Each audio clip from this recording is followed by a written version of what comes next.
Assalamu alaikum. My name is Sayyid Hashim Ali Gilani. I am from BSAI 23012. Assalamu alaikum everyone. I am Daniel Ali with roll number BSAI 23051. Assalamu alaikum. My name is Mohammad Umar Beg, BSAI 23031. Assalamu alaikum. My name is Umar Siddiqui. My roll number is BSAI 23038.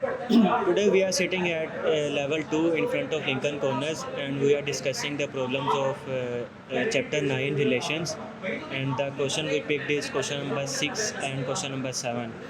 A part है, statement है कि x plus y is equal to 0.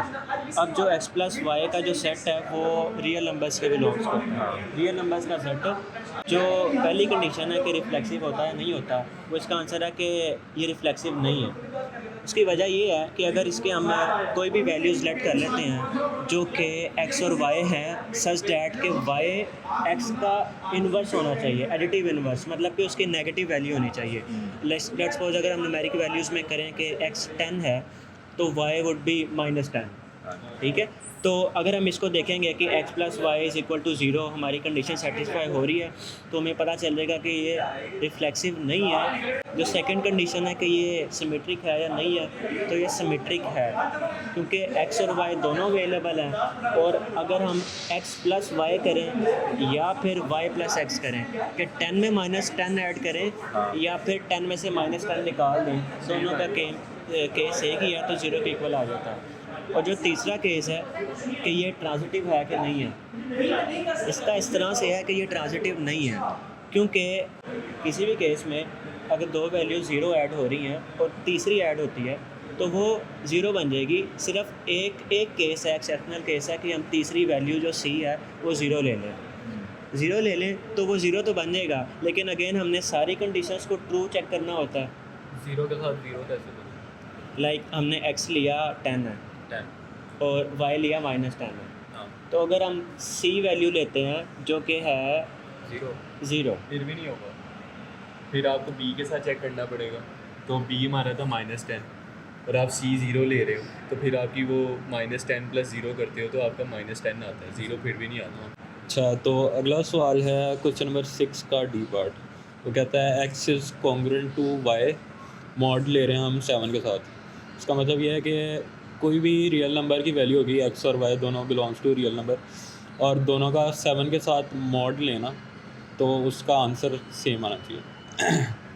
तो पहला हमने check करना है कि reflexive है कि नहीं. इसका आंसर है कि जी हाँ, रिफ्लेक्सिव है ये, क्योंकि दोनों से हम लें कोई एग्जांपल के साथ. लेट से हम 2 ले लेते हैं. 2 का 7 के साथ मॉड आता है 2 ही आता है, और 2 का 7 के साथ दोबारा क्योंकि सेम वैल्यू वो भी 2 ही आता है. तो ये हमारा जो रिलेशन है ये ट्रू हो गया. एक सेकंड, अगेन x की हमने कौन सी वैल्यू लेट की है? 2. अभी 2 लिए, x और y दोनों की वैल्यू 2 लेट की हमने. ओके, तो ये रिलेशन एग्जिस्ट करता है. इसी तरह कोई भी वैल्यू ले लेना सेम, तो ये रिलेशन एग्जिस्ट करता है. इस वजह से ये रिफ्लेक्सिव है. हाँ. ठीक है, नेक्स्ट हमारा है कि सिमेट्रिक है कि नहीं, ये चेक करना है. तो हम इसके लिए एक और लेट करते हैं कि लेट से 8 और 15 दोनों में +1 किया है ना. 8 और 15. 8 का मॉड लें 7 के साथ तो वो आता है 1. 15 का मॉड लें तो भी 1 आता है. तो ये रिलेशन एग्जिस्ट कर रहा है.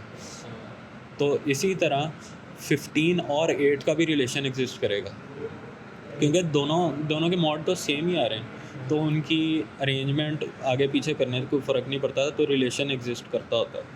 अगला ट्रांजिटिव चेक करना है हमने. ट्रांजिटिव भी है ये. ट्रांजिटिव हम इसको दोबारा एग्जांपल लेट करके देख लेते. तो हम लेते हैं 8, 15 और 22. 8, 15. अब हमारा रिलेशन एग्जिस्ट करता है 8 और 15 के दरमियान एग्जिस्ट करता है. दोनों का मॉड लेने पे 1 आता रहता है.